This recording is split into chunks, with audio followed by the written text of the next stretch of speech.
నమస్కారం, welcome to I dream. నేను మీ విజిత. ప్రస్తుతం మనతో పాటు ఉన్నారు ప్రముఖ జ్యోతిష్యులు బ్రహ్మశ్రీ నందిబట్ల శ్రీహరి శర్మ గురువు గారు. ఇప్పుడు గురువు గారితో మాట్లాడి మనం మరిన్ని సందేహాలన్నింటినీ నివృత్తి చేసుకుందాం. నమస్కారం గురువుగారు. వాగర్థావివ సంపృక్తౌ వాగర్థ ప్రతిపత్తయే జగతః పితరౌ వందే పార్వతీ పరమేశ్వరౌ. సదాశివ సమారంభాం శంకరాచార్య మధ్యమాం అస్మదాచార్య పర్యంతం వందే గురు పరంపరాం. ఆదిత్యాయ చ సోమాయ మంగళాయ బుధాయ చ గురు శుక్ర శనిభ్యశ్చ రాహవే కేతవే నమః. శృంగేరి పీఠాధిపతులు, కంచి పీఠాధిపతులకి నమస్కారములు తెలియజేసుకుంటూ కార్యక్రమాన్ని ప్రారంభిద్దాం. గురుగారు, ప్రస్తుత కాలంలో చూసుకుంటే ప్రతి ఒక్క కుటుంబంలో కూడా ఆర్థికపరమైన ఇబ్బందులు, ముఖ్యంగా తీసుకుంటే వచ్చిన ధనం నిలవకపోవడము. ఒకప్పటి కాలంలో తీసుకుంటే ఒక్కరు ఇంటి యజమాని సంపాదిస్తే కుటుంబం అంతా కూడా ఏ చింత లేకుండా గడిచిన రోజులు చూసినాం. ఇప్పుడు ప్రస్తుత కాలంలో తీసుకుంటే ఇంట్లో ఎంతమంది ఉన్నా అంతమంది సంపాదించే రోజులు ఉన్నాయి. అయినా కూడా వాళ్ళ కనీస అవసరాలు కూడా తీరకుండా రకరకాల ఇబ్బందులు తలెత్తుతున్నాయి ధనపరంగా చూసుకుంటే. అలా కాకుండా వచ్చిన ధనం పొదుపు చేసుకునే రకంగా ఆర్థికపరమైన ఇబ్బందులు లేకుండా ఉండాలంటే ఏం చేస్తే బాగుంటుంది గురువుగారు? వాస్తవమేనమ్మా, మీరు చెప్పినటువంటి ప్రతి విషయం కూడా ఈరోజు జరుగుతున్నటువంటి వాస్తవికకి దగ్గరగానే ఉన్నాయి. ఎందుకంటే ఒకప్పుడు ఇంట్లో ఒక పెద్ద మనిషి సంపాదిస్తే ఇంటిల్లి పాది, అప్పుడు కూడా సంతానం ఎక్కువ మంది, 15-20 మంది ఉండేవారు, ఇల్లు గడిచేది. కానీ ఈ రోజుల్లో ఎంతమంది సంపాదిస్తున్నా డబ్బు నిలవట్లేదు. కారణం ఏంటంటే ఒకప్పుడు మనిషికి అవసరాలు లేవు, ఇప్పుడు అవసరాలు ఎక్కువైపోయాయి. అంతకు మించినటువంటిది ఇంట్లో గృహోపకరణాలు కూడా మామూలు ఇళ్లలో కూడా ఉండగలిగారు. ఇప్పుడు స్థాయికి తగ్గట్టుగా ప్రతిదీ కూడా ఏ పూజ చేసుకున్నా, పండగ చేసుకున్నా, లేకపోతే ఇంట్లో ఏదైనా శుభకార్యం చేసుకున్నా స్థాయికి మించి వెళ్ళిపోతున్నారు. తద్వారా ధనము ఖర్చు ఎక్కువగా అవుతుంది. అయితే ఇవన్నీ పెట్టుకోవద్దు, సాధారణంగా జీవించనే మనం చెప్పడం లేదు. కాకపోతే ఈ యొక్క లక్ష్మీ అనుగ్రహాన్ని పొందే ప్రయత్నం కనుక మానవుడు చేసుకున్నట్లయితే తప్పకుండా ఆ లక్ష్మీ అనుగ్రహం వల్ల మనకు సకాలంలో రావాల్సినటువంటి డబ్బు అందుతుంది, లేదా మనకు డబ్బు ఖర్చు అయ్యేటువంటి మార్గము తగ్గిపోతుంది. అంతే తప్ప ఇప్పుడు మనం చెప్పబోయేటువంటి అద్భుతమైనటువంటి పరిహారం ద్వారా వీక్షించేటువంటి ప్రేక్షకుల్లో ఎవరికి కూడా ధనరాశి రాదు.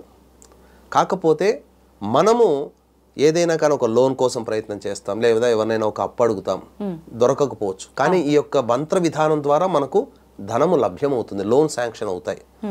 లేకపోతే మనకు ప్రతి నెల 10,000 రూపాయలు అదనపు ఖర్చుగా అయ్యేది 3,000తో ఆగిపోతుంది. ఇలా మరి ఈ తంత్రం ఇప్పటి వరకు ఎవరు చేయలేదనంటే ప్రపంచంలో ఇప్పటికీ చాలా మంది మన భారతదేశంలోని నార్త్ ఇండియన్స్ చేస్తున్నారు. ఎందుకనంటే మీకు గమనించుకుంటే ఉత్తరాది వాళ్ళందరూ కూడాను ఎక్కువగా మనలాగా బాహాటంగా పూజలు చేయరు. చాలా చిన్నవైనటువంటి చిట్కాలు, వీటినే తంత్రములు అని అంటారు. ప్రేక్షకులు గమనించాల్సింది ఏంటంటే తంత్రములు వేరు, తాంత్రికము వేరు. తాంత్రికము క్షుద్ర పూజలకు సంబంధించింది, తంత్రములు చిన్నపాటి ఉపాయాలతో మనం బయటపడేటువంటిది. కాబట్టి ఈ నార్త్ ఇండియన్స్ అనేటువంటి వాళ్ళు ఎక్కువగా చేసేటువంటి తంత్రములలో గొప్పదైనటువంటి తంత్రాన్ని వీక్షించేటువంటి మన ప్రేక్షకుల కోసం ఈ రోజున తెలియజేయదలుచుకున్నానమ్మా. దీనికి కావాల్సిందల్లా కూడా పెద్దగా ఖర్చు అంటూ ఏమీ ఉండదమ్మా. కాకపోతే ఒక పౌర్ణమి తిథి రోజున పాటించడం మంచిది. పౌర్ణమి తిథి చూసుకొని పాటించాలి. అయితే ఏం చెయ్యాలి అని అన్నప్పుడు దీనికి భక్తి, శ్రద్ధ చాలా ముఖ్యం. ఏదో మొక్కుబడిగా చెప్పారు కదా అని చెప్పి చేయడం కంటే అత్యంత భక్తి ప్రపత్తులతో మరియు శ్రద్ధాళువులతో చేయాలి. అంటే ఒక పాజిటివ్ వేలో ఆలోచిస్తూ ఈ చేయడం వల్ల నాకు లక్ష్మీ ప్రాప్తి కలుగుతుందనేటువంటి యొక్క భావముతో ఏమాత్రము కూడా దాని యందు మనస్సు వికలం కాకుండా పాజిటివ్ వేతోనే వెళ్ళగలిగితే అంతిమంగా ఉన్నటువంటి చేసినటువంటి రోజున విజయాన్ని పొందుతారు. ఏం చేయాలమ్మా, మీరు ఎక్కడైనా కానీ పూజా స్టోర్లో కానీ పచారీ షాపుల్లో కానీ గోమతి చక్రాలు అడిగితే ఇస్తారు. గోమతి చక్రాలు లక్ష్మీదేవి యొక్క స్వరూపము. కాబట్టి చక్కటి గోమతి చక్రాలని తీసుకొని పౌర్ణమి తిథి రోజున గనక మొదలు పెట్టాలి. మీరు పౌర్ణమి తిథి రోజున మొదలు పెట్టాలి. ఏ విధంగా చేయాలి? చాలా సింపుల్ అండి. ఇంట్లో లక్ష్మీ అమ్మవారి ఫోటో పెట్టుకొని అమ్మవారికి ఎర్రటి పూలమాల వేయండి.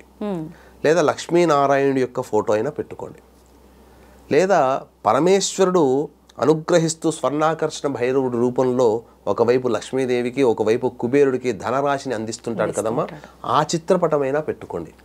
పెట్టుకుని ఎర్రటి పూలమాల వేసి ఆవు నేతితో దీపారాధన చేసి ఒక రాగి ప్లేట్ కానీ ఇత్తడి ప్లేట్ కానీ వెండి ప్లేట్ కానీ శక్తి ఉంటే బంగారు ప్లేట్లునైనా కానీ ఈ గోమతి చక్రాలని పెట్టుకోవాలి. ఎలా పెట్టుకోవాలి? 3 తమలపాకులు పెట్టుకోవాలి. అంటే తొడిమలు మన వైపు ఉండాలి, ఈనెలు అంచున అటువైపు ఉండాలి. మన వైపు తొడిమలు ఉన్నట్టుగా పెట్టాలి. పెట్టి అందులో లక్ష్మీ విగ్రహం ఏదైనా కానీ వెండిదైనా ఇత్తడిదైనా తెచ్చుకొని ఆ లక్ష్మీ విగ్రహాన్ని ముందు పెట్టి ఆ విగ్రహం ముందర ఈ 8 గోమతి చక్రాలని చతురస్రాకారమో వృత్తాకారంగానో పెట్టండి. పెట్టి పంచామృతాలతో అభిషేకము జరిపించండి. అమ్మవారికి స్వరూపంగా ఆ గోమతి చక్రాలకి ఆ విగ్రహానికి. విగ్రహం లేకపోతే మామూలుగానైనా ప్లేట్లో ఆ గోమతి చక్రాలకి పంచామృతాలతో అభిషేకం జరిపించాలి. జరిపించిన తరువాత ఇందులో చాలా మందికి స్టీల్ ప్లేట్ పెట్టుకోవచ్చు కదా అని అంటారు. స్టీల్లో ఇనుము కలిసి ఉంటుంది. ఇనుము దారిద్ర్యమునకు సంకేతం. కలియుగంలో పూజా విషయంలో ఇనుముని నిషేధము. అందుకే ఇనుము ప్రతిమలతో పూజలు ఎక్కడా ఉండవు. అందుకనే ఈ చెప్పినటువంటి రాగి ఇత్తడి బంగారము వెండి లేకపోతే శక్తి లేదండి, కుమ్మరి వాళ్ళ దగ్గరికి వెళితే వాళ్ళు తయారు చేస్తారు కదమ్మా ప్లేట్లు, మట్టి పాత్రలు ప్లేట్లు, ఆ ప్లేట్నైనా తెచ్చుకోండి. ఆ విధంగా పెట్టి అభిషేకము జరిపించిన తర్వాత పంచామృతాలతో తర్వాత నైవేద్యముగా బెల్లముతో చేసినటువంటి లడ్డు, జాంగిరి పెట్టొచ్చు, జిలేబీ పెట్టొచ్చు, బెల్లంతో చేసింది. సుగంధ ద్రవ్యాలు ఆ అమ్మవారికి తాంబూలముగా పచ్చకర్పూరము, ఇలాచి, లవంగాలు, జాజికాయ, జాపత్రి, జువ్వాది ఇలాంటివి తాంబూలంగా పెట్టవచ్చు. తాంబూలంగా పూజ చేసుకునే వాళ్ళు తీసుకోవచ్చు. అయితే ఇది పూజా విధానం. ఈ పూజా విధానంలో అభిషేకం అయిన తర్వాత చక్కగా గోమతి చక్రాల్ని కడుగుతారు కదమ్మా. అప్పుడు లక్ష్మీ అమ్మవారితో విగ్రహంతో సహా ఉన్నటువంటి గోమతి చక్రాలతో లక్ష్మీ అష్టోత్తరముతో కుంకుమ పూజ చేయండి అమ్మవారికి. గోమతి చక్రాలకి. అయితే మనం ఏం చేస్తామంటే ఈ అమ్మవారి లలితానామాలు చదివేటప్పుడు ఓం ఐం హ్రీం శ్రీం అని చదువుతాం కదమ్మా. ఆ విధంగానే ఓం ఐం హ్రీం శ్రీం ప్రకృత్యై నమః, ఓం ఐం హ్రీం శ్రీం వికృత్యై నమః, ఓం ఐం హ్రీం శ్రీం చంద్ర సహోదర్యై నమః, ఓం ఐం హ్రీం శ్రీం సముద్ర తనయాయై నమః, ఇలా లక్ష్మీ అష్టోత్తరాలు ఉంటాయి. ఆ ఐం హ్రీం శ్రీం అనే బీజాక్షరాన్ని జత చేసి అష్టోత్తర పూజ చేయండి. చేసిన తర్వాత ఇప్పుడు వీక్షించేటువంటి ప్రేక్షకులు ఇప్పుడు నేను చెప్పబోయేటువంటి మంత్రాన్ని ఒక 5 లేదా 6 మాలలు జపం చేయండి. మీకు ప్రేక్షకులకి డిస్ప్లే కూడా చేయడం జరుగుతుంది, ఏమాత్రం తప్పు కాకుండా. ఏమా మంత్రము అంటే దీని మంత్రము అనే దానికంటే కూడా కార్యసిద్ధికరమైనటువంటి మంత్రముగా చెప్పవచ్చు. లక్ష్మీ సిద్ధిని ప్రసాదించే మంత్రము. చాలామందికి బీజాక్షరాలు ఈ యొక్క ప్రసార మాధ్యమంగానే చెప్పకూడదు కదా అని అంటుంటారు, కానీ ఇవి శాబర మంత్రములు. అంటే గురుగారు శాబర మంత్రములు అని అంటే ఎవరైనా ఉపాసన చేయవచ్చు. అంటే ఏమీ తెలియని అజ్ఞాని కూడా ఈ శాబర మంత్రాలని చదవచ్చు. ఇక్కడ భక్తి ప్రపత్తులతో ముఖ్యమమ్మా. భక్త తిన్నప్ప కన్నప్ప ఏం చదువు వచ్చిందని చెప్పేసి ఈశ్వరుని ఆరాధించి మోక్షాన్ని పొందాడు, బోయవాడు కదా. కాబట్టి ఈ శాబర మంత్రముని ఉపాసించాడు. కాబట్టి ఇది చాలా అత్యంత శీఘ్రముగా ఈ కలియుగంలో సర్వ ఫలప్రదాయిని. ఏమా మంత్రము అంటే ఓం హ్రీం మహాలక్ష్మి శ్రీం స్థిరలక్ష్మి ఐం మమ గృహే ఆగచ్చ ఆగచ్చ స్వాహ. మళ్ళీ చెప్తున్నాను, ఓం హ్రీం మహాలక్ష్మి శ్రీం స్థిరలక్ష్మి ఐం మమ గృహే ఆగచ్చ ఆగచ్చ స్వాహ. మళ్ళీ ఒకసారి చెప్తున్నానండి, ఓం హ్రీం మహాలక్ష్మి శ్రీం స్థిరలక్ష్మి ఐం మమ గృహే ఆగచ్చ ఆగచ్చ స్వాహ. ఈ విధంగా 5 లేదా 6 మాలలు ప్రతిరోజు మీరు పౌర్ణమి నుంచి మొదలుపెట్టి అమావాస్య వరకు చేయాలమ్మా. ఇప్పుడు ఈ యొక్క ఆషాఢ మాసంలో జూలై మాసంలో 21వ తారీఖు రోజున పౌర్ణమి, 5వ తారీఖు రోజున అమావాస్య. విశేషం ఏంటంటే పౌర్ణమికి ఆ రోజున ఉన్నటువంటిది సంబంధించి చూసుకుంటే గురు పౌర్ణమి అని అంటారు కదమ్మా. అవును గురుగారు. ఈ గురు పౌర్ణమి అంటే నవగ్రహాలలో గురువు దగ్గర ధనకారకుడు ఎవరై అంటే గురువు. ఈ గురువుకు సంబంధించినటువంటి పౌర్ణమి రోజున మనం ప్రారంభిస్తే మనం ధనం కోసమే కదా చేస్తుంది, లక్ష్మీ ప్రాప్తి కలగాలని. ఆ గురువు అనుగ్రహం కలుగుతుంది. గురువు అనుగ్రహం కలిగిందంటే డబ్బులు వచ్చినట్టే లెక్క. అమావాస్య రోజున ఉన్నటువంటి విశేషం ఏంటంటే ఆదివారము అమావాస్య, ఆ రోజు పుష్యమి నక్షత్రం అయింది. పుష్యమి నక్షత్రానికి అధిపతి ఎవరు? గురువే. అందుకనే పుష్యమి నక్షత్రానికి ప్రారంభమయ్యే శ్లోకం ఎలా ఉంటుందంటే నక్షత్రం యొక్క మంత్రము ఓం బృహస్పతి పరిపాతు పశ్చాత్ అంటే బృహస్పతి అధిదేవతగా ఉంటాడు పుష్యమి నక్షత్రానికి. శని నక్షత్రమే అది, కానీ ఆ నక్షత్రానికి అధిపతి బృహస్పతి. కాబట్టి వీక్షించేటువంటి ప్రేక్షకులకు కూడా 27 నక్షత్రాలకి సంబంధించినటువంటి ఉపాసనలు ఉన్నాయి. ఏ నక్షత్రాన్ని ఉపాసించడం ద్వారా మంచి కలుగుతుందనే విషయాన్ని కూడా కూలంకషంగా సిరీస్ రూపంలో మనం తెలుసుకుందామమ్మా. కాబట్టి ఈ యొక్క పుష్యమి నక్షత్రం రోజున మీరు అమావాస్యతో ఎండ్ అయిపోతుంది. సోమవారం రోజున లక్ష్మీ అమ్మవారికి దేవాలయానికి దగ్గరలో ఉంటే వెంకటేశ్వర స్వామి దేవాలయంలో కానీ లక్ష్మీ అమ్మవారి దేవాలయానికి ఆ గోమతీ చక్రాల్ని ఆ లక్ష్మీ అమ్మవారి వీలైతే అవకాశం ఇస్తే ఆచార్యుల వారు ఆ లక్ష్మీ అమ్మవారి పాదాల దగ్గర పెట్టి ఒకసారి కుంకుమార్చన జరిపించండి లక్ష్మీ అష్టోత్తరంతో. ఇక మీ చేతిలో ఉన్నటువంటి ఎర్ర తామర పూల మాల ఆ అమ్మవారికి వేయండి.